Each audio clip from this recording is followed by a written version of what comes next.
na pagbati sa inyong lahat, mga Kapinoys. Ipinatupad ng Philippine Post Office ang 10 Outstanding Filipinos Commemorative Stamps na kumikilala sa tunay na pinakamahalagang yaman ng bansa, ang mamamayang Pilipino. Kabilang ang 5 sa mga kilalang batikang aktres sa larangan ng Pelikulang Pilipino.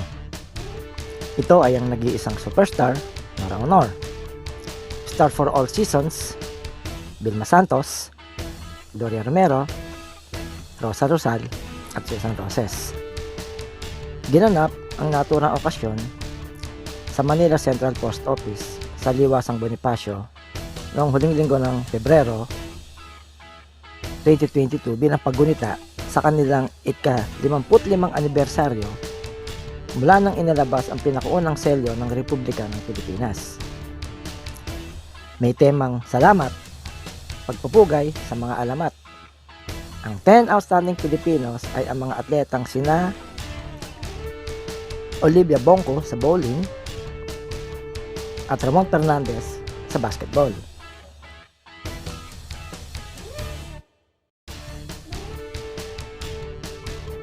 Mga veteranong aktres na sina Nora Aunor,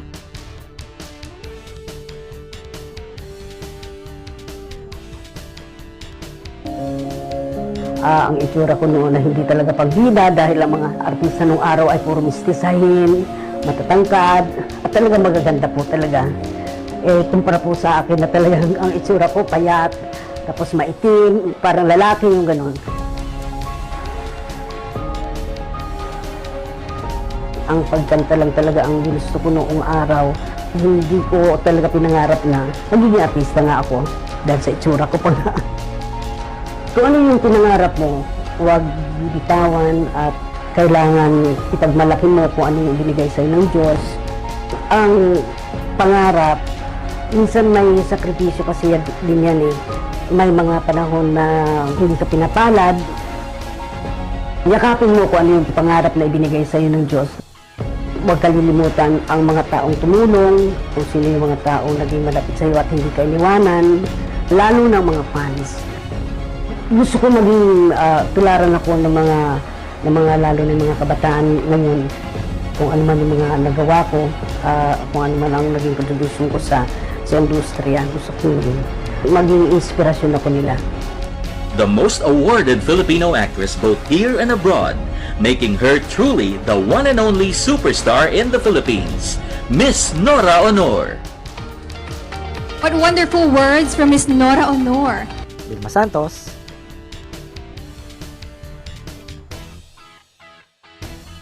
ay kilala bilang Star of All Seasons. Nagsimula siya bilang child actress noong 1963 at matagal na natili sa industriya. Nag-iba ang focus niya nang magdesisyon siyang maging public servant sa Batangas, kung saan ilang taon na rin siya nagsisilbi sa iba't ibang posisyon. Kasalukuyan siya nagsisilbi bilang kinatawan ng lipa. Sa dami ng kanyang mga nakuhang awards, itinuturing niya ang pagiging bahagi na nasabing koleksyon ng Philpost bilang isa sa mga pinakamataas na parangal. Isa ito sa pinaka-prestihiyoso at importanteng achievements ko, saad ni Vilma. I am greatly honored na malagay sa stamps, parang ginawa ka na.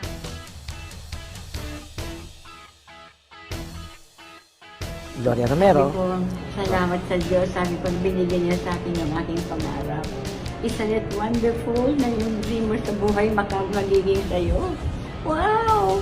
Up to now, isipin nyo, gusto ko pa rin umarte, hindi ako nagsasawa. Mahalin niyo ang inyong career. Huwag niyong basta-basta minamambuti yung bang kung bukas ko nagagawin yun. Hindi pwede. Pag binigyan kayo ng script, i-memorize nyo kaagad lahat. Para pagdating nyo sa set, alam na ninyo, matutuwa yung director. Pakita ninyo na kayo talagang sincere sa ginagawa ninyo. Sinubaybayan ninyo ang aking career. Naku po, how in this world can I not thank you and love you all over again? Hindi ako magtatagal ng ganitong 70 years more kung hindi ko talagang mahal ng aking trabaho. Maraming salamat sa lahat na nagsuporta sa akin at nagmahal sa akin lalo. Wala ako dito ngayon kundi nang dahil sa inyo. Awardee of numerous Best Actress Awards, including Lifetime Achievement of FAMAS, Gawad Urian, and MTRCB. She is the longest working actress in Philippine cinema and TV history. Gloria Romero.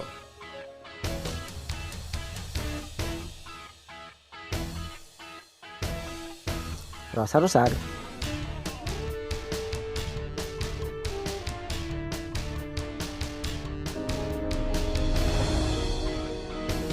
Hers is a career that is nothing short of legendary.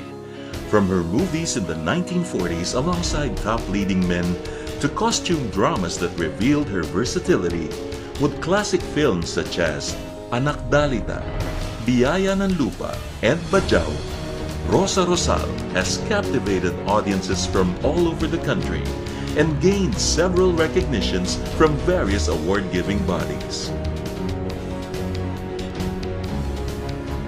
With her stature and fame, she realized she can do more by helping others, thus becoming one of the Philippines' foremost humanitarians. She devoted herself to volunteer work with the Philippine Red Cross, where she pioneered mass blood donation campaigns and hosted public service shows on radio and TV. For decades, she has helped battered women, abandoned children, and even funded poor students to finish their studies. Rosa Rosal showed by example that even celebrities can really make a difference in people's lives. Truly iconic and proud to be Filipino, she won the Ramon Magsaysay Award for Public Service and the Order of the Golden Heart with the rank of Grand Cross for a lifetime of public service. A prolific actress turned advocate for the disadvantaged. Rosa Rosal.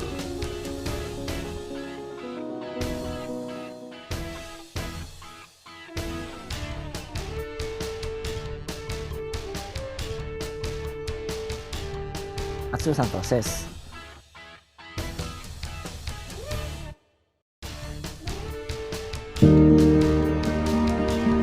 Matagal-tagal na rin na hindi ako nakakatanggap ng love letter mula sa Selyo. Maliit pa akong bata, minulat na sa kaisipan ko ng aking ama ang pangongolekta at kabuluhan ng bawat selyo sa iba't ibang bansa.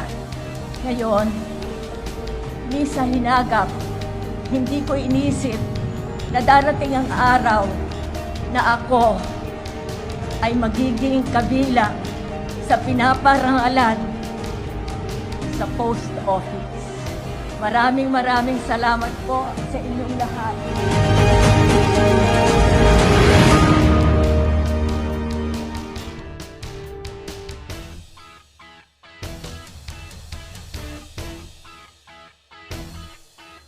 Ang painter na si Romulo Galicano,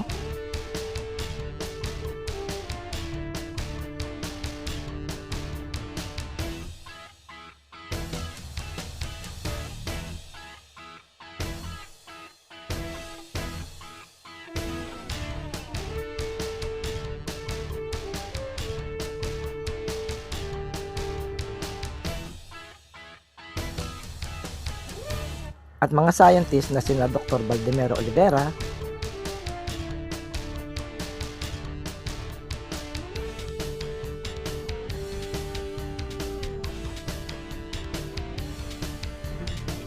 I teach biochemistry to undergraduates here at the University of Utah, and I'm the principal investigator of our research program. We all do research on these snails, basically, which are venomous, and it turns out that understanding how the snails use their venom to capture their prey, to defend against predators, and to deter their competitors allows us to identify compounds that have biomedical applications. To have your research described as innovative and having impact really personally makes me very happy.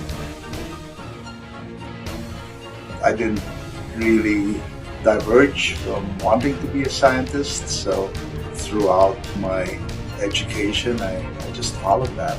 There were, of course, sometimes impediments, but I think if you're persistent, you eventually get there. I think you should know what you want to do and be persistent. Harvard's 2007 Scientist of the Year awardee, and an elected member of the U.S. National Academy of Sciences. His discovery of several peptides in snail venom have reached human clinical trials, of which one is being used for the treatment of severe pain. Dr. Baldemero Olivera.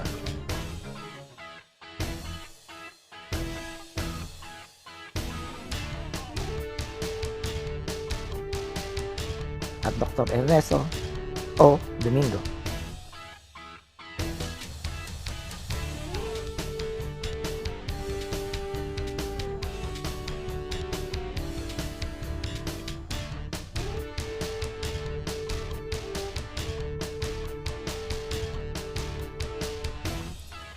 The 10 outstanding Filipinos were honored by the Philippine Post Office for dedicating their lives and talents to the Filipino people. They deserve to be immortalized in our stamps, to inspire not only Filipinos, but every nationality who will see our stamps. We are so proud of their accomplishments. People are the most valuable asset a country could have. We honor our beloved personalities whose talents and indomitable spirit make them true treasures.